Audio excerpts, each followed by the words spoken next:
एक दिन एक स्थान पर भाग्य व बुद्धि की मुलाकात हो गई। दोनों बैठकर बातें करने लगे। बातें करते करते उनमें बहस छिड़ गई।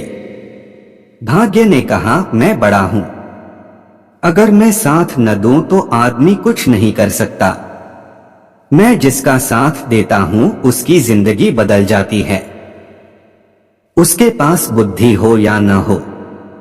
बुद्धि ने कहा, उसके बिना किसी का काम नहीं चल सकता। बुद्धि न हो तो केवल भाग्य से कुछ नहीं बनता। आखिर उन दोनों ने फैसला किया कि खाली बहस करने की बजाय अपनी अपनी शक्ति का प्रयोग करके देखते हैं, पता लग जाएगा कि कौन बड़ा है। वे दोनों एक किसान के पास गए। किसान गरीब था, अपनी कुटिया के बाहर बैठा अपनी किस्मत को रो रहा था। भाग्य कहा, देखो इस किसान के पास बुद्धि नहीं है, मैं इसका भाग्य बदलता हूं, यह खुशहाल और सुखी हो जाएगा, तुम्हारी जरूरत ही नहीं पड़ेगी। किसान की कुटिया के साथ ही उसका एकमात्र खेत था।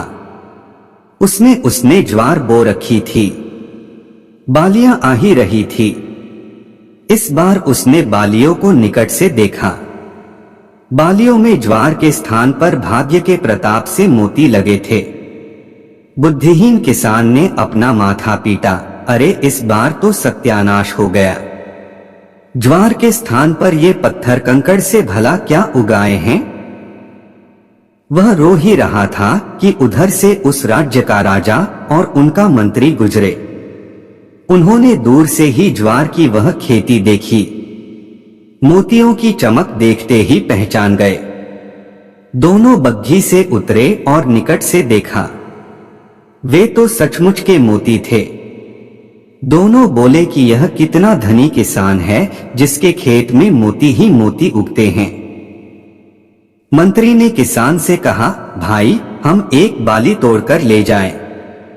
किसान बोला, एक क्या 150 उखाड़ लो, पत्थर ही पत्थर तो लगे हैं इनमें। राजा ने मंत्री को कोहनी मारकर कान में कहा, देखो कितना विनम्र है यह, अपने मोतियों को पत्थर कह रहा है।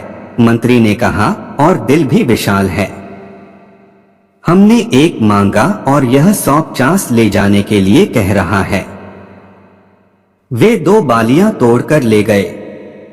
बग्घी में बैठे राजा ने मोतियों को हाथ में तौलते हुए कहा, मंत्री हम राजकुमारी के लिए योग्य वर छू रहे थे न, दूर क्यों जाए। यह किसान जवान है, धनी है और कितना बड़ा दिल है इसका, मोतियों को पत्थर कहता है, क्या ख्याल है। मंत्र बोला, महाराज आपने मेरे मुंह की बात छीन ली। मंत्री बग्घी से उतरकर किसान के पास गया। उसने किसान के हाथ पर एक अशर्फी रखकर कहा, युवक हम तुम्हारा विवाह राजकुमारी से तय कर रहे हैं।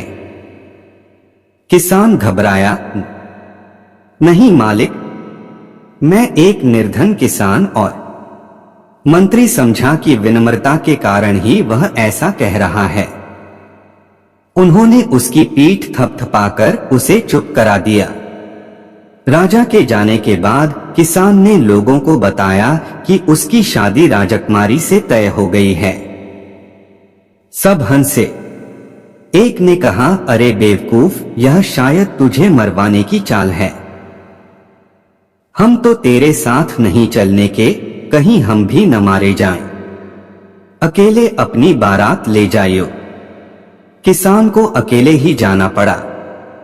राजा ने इसका बुरा नहीं माना। मंत्री ने उसे अपने घर ठहराया। वहीं से उसकी बारात गई और धूमधाम से राजकुमारी से उसकी शादी हो गई। शादी हो जाने के बाद राजा ने दामाद को महल का ही एक भाग दे दिया। राजा के कोई पुत्र नहीं था, अतः वह दामाद को अपने पास ही रखना चाहता था ताकि राज सिंहासन भी बाद में उसे सौंप सके। राज परिवार की परंपरा के अनुसार राजकुमारी वधू के वे में सज-धज कर खाना लेकर रात को अपने पति के कक्ष में गई। किसान ने इतनी सुंदरता से सजी और आभूषणों से लदी कन्या सपने में भी नहीं देखी थी। वह डर गया। उसके मूर्ख दिमाग में अपनी दादी की बताई कहानी कौंध गई, जिसमें एक राक्षसी सुंदरी का वेश बनाकर गहनों से सजी धजी एक पुरुष को खा जाती थी। उसने सोचा कि यह भी कोई राक्षसी है जो उसे खाने के लिए आई है। वह उठा और राजकुमारी को धक्का देकर गिराता हुआ चिल्लाता बाहर की ओर भागा। भागता भागता वह सीधे नदी किनारे पहुंचा और पानी में कूद गया। उसने सोचा कि राक्षसी का पति होकर जीने से अच्छा मर जाना होगा। राजकुमारी के अपमान की बात जान राजा आग बबूला हो गया। राजा के सिपाहियों ने किसान दूल्हे को डूबने से पहले ही बचा लिया। उधर राजा ने आदेश जारी कर दिया कि दूसरे दिन उसे मृत्युदंड दिया जाएगा। बुद्धि ने भाग्य से कहा, देखा, तेरा भाग्यवान बुद्धि के बिना मारा जाने वाला है। अब देख मैं इसे कैसे बचाती हूँ। इतना कह बुद्धि ने किसान में प्रवेश किया। किसान को राजा के सामने पेश किया गया तो किसान बोला, नरेश, आप किस अपराध में मुझे मृत्युदंड देने चले हैं? मेरे कुल में मान्यता है कि विवाह के पश्चात पहली रात को यदि वर वधू की जानकारी में कोई व्यक्ति नदी में डूब मरे तो वधू या धवा जाती है या संतानहीन रह जाती है।